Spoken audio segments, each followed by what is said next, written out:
Trump's blame game. As the coronavirus pandemic continues to wreak havoc across the United States, taking more lives and ravaging the economy, President Trump is playing a dangerous blame game that could further aggravate the crisis. Trump is blaming everyone but himself for the shortcomings in leadership and strategy that have made the US the #1 coronavirus hotspot in the world. The president has blamed the Democrats, state governors, former President Barack Obama, the media, the World Health Organization, and of course China, where the virus first emerged. The Obama administration made a decision on testing that turned out to be very detrimental. Many administrations preceded me. For the most part, they did very little. World Health Organization, they called it wrong. They call it wrong. They missed the call. Like in Illinois, the governor couldn't do his job. With Governor Cuomo, he had a chance to order 16,000 ventilators 2 years ago, and he turned it down. He turned down the chance. Now, he can't be blaming us. I talk about the Chinese virus, and I mean it. That's where it came from. It comes from China. Certainly, the world is paying a big price for what they did.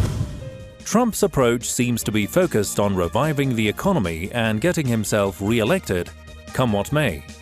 He spent a crucial period in February and early March downplaying the outbreak and refusing to take action to stop the spread of the virus. But now Trump is casting the blame on others. What are the consequences of this blame game? I think it's very unfortunate. I think the American public has suffered. There have been a huge number of deaths. Many people have lost their jobs with the shutdown. And the Washington Post had reported that on January 3rd, the Trump administration was informed about the situation and the dangers, but that they didn't act for 70 days. And those were 70 very crucial days where the country could have been prepared and the needed equipment could have been mobilized and people could have been warned in advance. And it may have prevented some of the terrible consequences we've seen. So ultimately, really, it's the fault of the Trump administration. And if he's blaming somebody else, it's just deflecting attention from his own failings. No country has politicized the global pandemic as much as the United States has. This has sweeping consequences not just for the United States, but for the rest of the world. The World Health Organization is having its knees cut from underneath it. The United States has been the WHO's biggest donor, but Trump is defunding the organization by taking away around $533 million. Today, I'm instructing my administration to halt funding of the World Health Organization while a review is conducted to assess the World Health Organization's role in severely mismanaging and covering up the spread of the coronavirus. Everybody knows what's going on there. Trump's unjustified suspension of the WHO funding threatens lives. Thanks to him, more people may die. This is all in line with Trump's desire to deflect criticism from his own failures. Is Trump jeopardizing global efforts to curb the pandemic?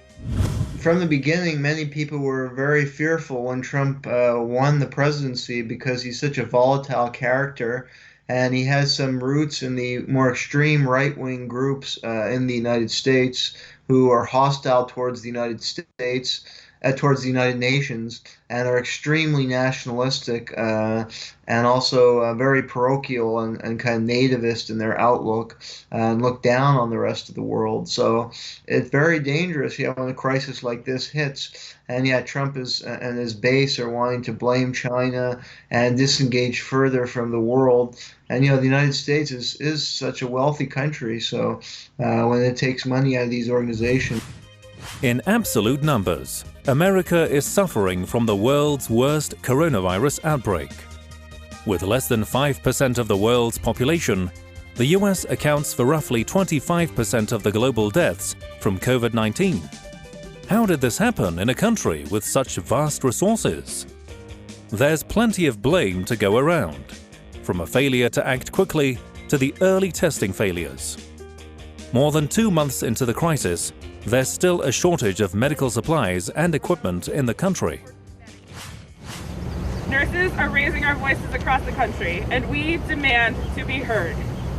President Trump, Congress, and all other government officials, we demand that you immediately get PPE to nurses, doctors, and healthcare workers on the front lines of this pandemic. If you don't protect us, we can't protect our patients. The crisis has gotten worse by Trump's overconfidence, disdain for expert opinion, and obsession with the stock market. Opinion polls show that a majority of Americans disapprove of the president's handling of the coronavirus. New NBC News Wall Street Journal poll reveals what Americans think of how President Trump is handling the COVID-19 pandemic. A majority of Americans disapprove of Trump's approach, just 44% approving, and that is down slightly from last month. Americans are also saying they don't trust Trump when it comes to the pandemic, 52% saying they don't trust the president's statements about the coronavirus. When it comes to the 2020 race, more Americans think that Joe Biden is better equipped to handle a crisis. While Trump is trying to deflect all criticism from himself, the question is, how will the American voters assign blame in the November elections? I think he was very unpopular in certain sectors of the country already. The issue is the Democratic candidate, Joe Biden, has a lot of flaws himself and was implicated in a major scandal in the Ukraine and had a very checkered record throughout his 4 or 5 decade career. I mean, he was a key figure in the Congress who was championing the war in Iraq. So, if the Democratic Party is running a very flawed and weak candidate, then it does give an opportunity, even amidst this disaster, for Trump to gain re-election, because there is a base of people in the United States who support Trump. A lot of them are in the red states, and some are the more nativist, nationalistic elements. On the other hand, President Trump's ace in the hole going into the November election was a strong economy. That evaporated in just a month, as 22 million Americans lost their jobs to the coronavirus. There's no wonder why Trump is frustrated and wants to reopen the country as soon as possible. I think the American people know no one wants to reopen America more than President Donald Trump. But I want to assure you, we're going to continue to work with governors of every state, with the president's guidelines for opening up America again. The economic costs are becoming very severe. Many people are losing their jobs. There's huge level of anxiety and uncertainty among many sectors of the population. So, naturally, many people want the economy to be reopened. I mean, the percentage of people affected by the coronavirus is still quite low compared to the overall population, and yet certain regions of the country have been more affected than others. So like New York, and it seems Massachusetts now and California have been badly affected, but other states is not so bad. For the first time in history, benchmark US oil prices crashed into negative territory, meaning producers are now paying buyers just to take the oil off their hands. Demand for crude has dropped sharply because of the lockdowns, leaving the world awash with oil and not enough storage capacity. West Texas Intermediate, the US benchmark, traded as low as -$40 a barrel. It was trading at about $60 a barrel at the start of the year. And based on the record low price of oil that you've been seeing, it's at a level that's very interesting to a lot of people. We're filling up our national petroleum reserves, the strategic reserves, and we're looking to put as much as 75 million barrels into the reserves themselves. That would top it out. That would be first time in a long time it's been topped out. We'd get it for the right price. After initially declaring total authority on when and how to reopen the country, President Trump has now kicked the responsibility to state governors as he unveiled guidelines for a phased reopening of the economy. But Trump left many critical questions unanswered, including how testing will be ramped up and where additional resources will come from. State leaders say they need federal assistance to be able to safely reopen their economies. Okay, it's up to the states, but then don't ask the states, don't give them this massive undertaking that has never been done before, and then not give them any resources to do it. That's not how this is going to work. The expression, don't pass the buck without passing the bucks. The shortage of testing kits is one of the biggest challenges as governors look to ease restrictions meant to curb the outbreak. The White House claims that the U.S. has sufficient testing capabilities to loosen the restrictions. As our experts said yesterday, America's testing capability and capacity is fully sufficient to begin opening up the country totally. State governors are pushing back, saying they are nowhere near where they should be, and the federal government is not assisting in this regard. The administration, I think, is trying to ramp up testing. They are doing some things with respect to private labs, but to try to push this off to say that the governors have plenty of testing and they should just get to work on testing, somehow we aren't doing our job, is just absolutely false. Health experts have warned of deadly consequences if the country reopens too soon.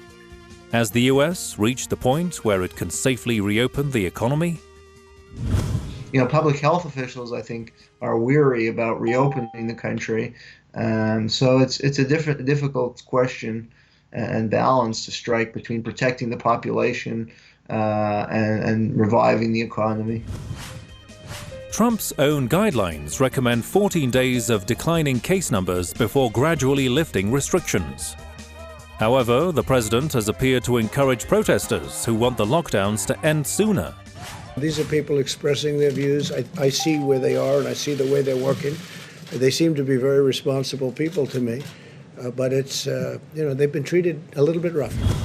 In a series of tweets, the president called for liberation of states like Michigan, Minnesota, and Virginia, and urged his loyalists to, quote, save your great Second Amendment, referring to the gun rights.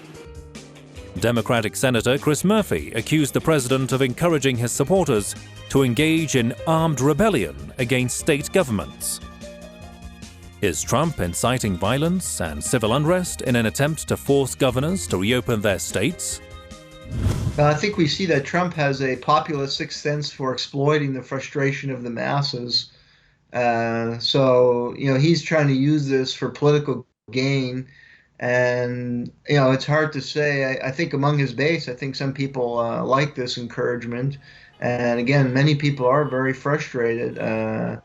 So they see that message positively by Trump, that he's on their side and he wants to get things moving again.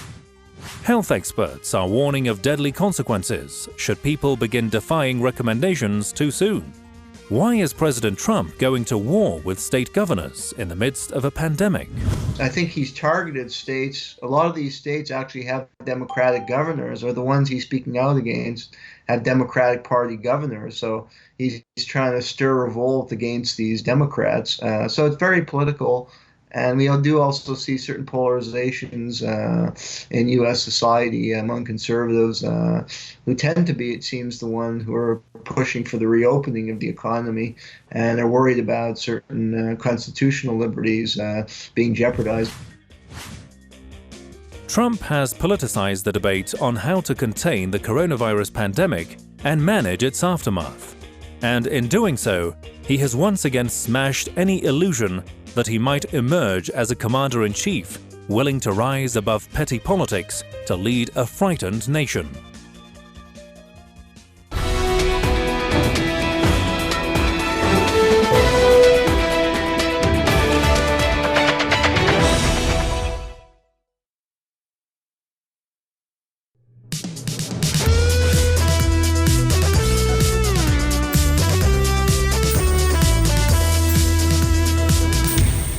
Scapegoating China.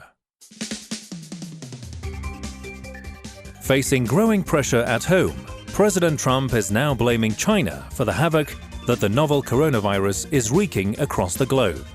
The White House accused China of not sharing information with the United States about the outbreak. And so there is never an excuse to not share information. When you are the first country to have an outbreak, you really have a moral obligation to the world to not only talk about it, but provide that information that's critical to the rest of the world to really respond to this credibly. And I really want to thank our European colleagues who worked so hard to get us that information, even in the midst of their own tragedy. In announcing funding cuts for the under-resourced World Health Organization, Trump claimed it had colluded with China in keeping the facts hidden. Early in the year, when Trump was busy downplaying the novel coronavirus, he was also showering praise on China for taking measures to contain the outbreak.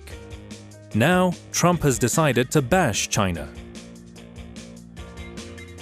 If they were knowingly responsible, certainly. If it was a mistake is a mistake. But if they were knowingly responsible, yeah, then there should be consequences. You're talking about, potentially lives like nobody's seen since 1917. Whatever mistakes China may have made, cooperation with Beijing is vital in coordinating a global response to contain the pandemic and salvage the world economy. US-Chinese collaboration has proved effective in fighting the outbreaks of the H1N1, SARS, and Ebola in the past. Please work together. Don't use this virus as an opportunity to fight against each other or score political punches. It's dangerous. It's like playing with fire. It's the political problem that may fuel further this pandemic. But the Trump administration is doing the opposite at the moment. What are the consequences? Whatever one's feelings about the Trump administration, the policy towards China is, at the very least, in accord with much of the Western world, which is indeed right now very, very hostile. Now, your point about the need for cooperation with China, that's certainly given. Yeah, there will be a need to cooperate with China, but there will also be a reckoning with China, and there's no two ways about it, that within the next year, 2 years, 3 years, a very, very serious reckoning is going to take place between the Western countries on the one hand and China on the other. Trump has recently raised the stakes, accusing China of deliberately underreporting virus deaths and peddling a conspiracy theory that the virus was made in a biotech lab in Wuhan. Well, when I listen to the press every night saying we have the most, we don't have the most in the world deaths. The most in the world has to be China. It's a massive country. It's gone through a tremendous problem with this, a tremendous problem, and they must have the most. So today I saw they announced that essentially they're doubling up on the numbers, and that's only in Wuhan. They're not talking about outside of Wuhan.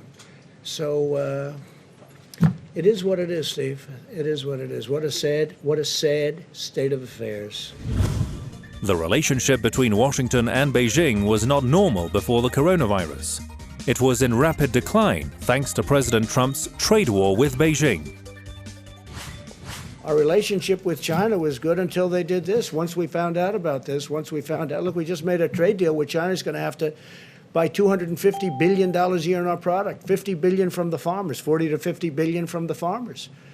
The relationship was good when we were signing that, but then all of a sudden you hear about this. So it's a big difference. The question was asked, would you be angry at China? Well, the answer might very well be a very resounding yes. Straining the relations even further could prove truly dangerous. It risks turning an already damaged relationship into a second Cold War. Well, a second Cold War, I think, is coming, with the United States and Europe on one side, China on the other side, and Russia in the intermediary role, friends with China, but friends with the United States and America. I think that's kind of shaping to be the kind of global conflict of the next decade. White House officials are worried about the potential backlash if tensions between Washington and Beijing get too heated. The US heavily relies on China for medical supplies badly needed by American medical workers. China is the second largest exporter of medicines to the United States, behind Canada. In addition, China is the source of active ingredients of many drugs produced in the United States. How much of our drug supply is controlled by China? We're so dependent on China that if they shut the door on sending medicines to us, our hospitals would shut down within a couple of months. We can't make penicillin anymore. The last penicillin plant in the United States closed in 2004. Many public health officials in the US are wary of this growing dependence on China. They also caution that heightened tensions with China in the midst of a pandemic could leave Americans more vulnerable to the disease. Well, it depends on what kind of time frame that we're talking about. It's quite possible that in the short term, China may well take retaliatory actions against the United States or against Europe. They'll say, we're tired of all these accusations, we're tired of all this anti-Chinese propaganda, and we're not going to give you the medication, we're not going to give you this the personal protection equipment, and should they come up with a formula for a vaccine, they say, we're not going to allow you to share in the in this vaccine. The US economy is closely interconnected with China's economy. That became ever more evident during Trump's trade war with Beijing. President Trump put the US economy at risk in the past by trying to pressure China into submission. The US doesn't like that China is growing so fast and set to overtake America as like the biggest economy in the world if it hasn't already by certain measures, right? Right now would be a really good time to look at what's happened and how it could impact the world from now on. Washington has long claimed that China has achieved its economic growth by not playing fair. China's economy has now been affected by the coronavirus. It shrank 6.8% in the first quarter of 2020, the first of such a contraction on record. What does that mean to economies linked to China's economy, specifically the US economy, which is already hit hard by the pandemic? Will it further be dragged down by the decline in the Chinese economy? What is President Trump doing about it?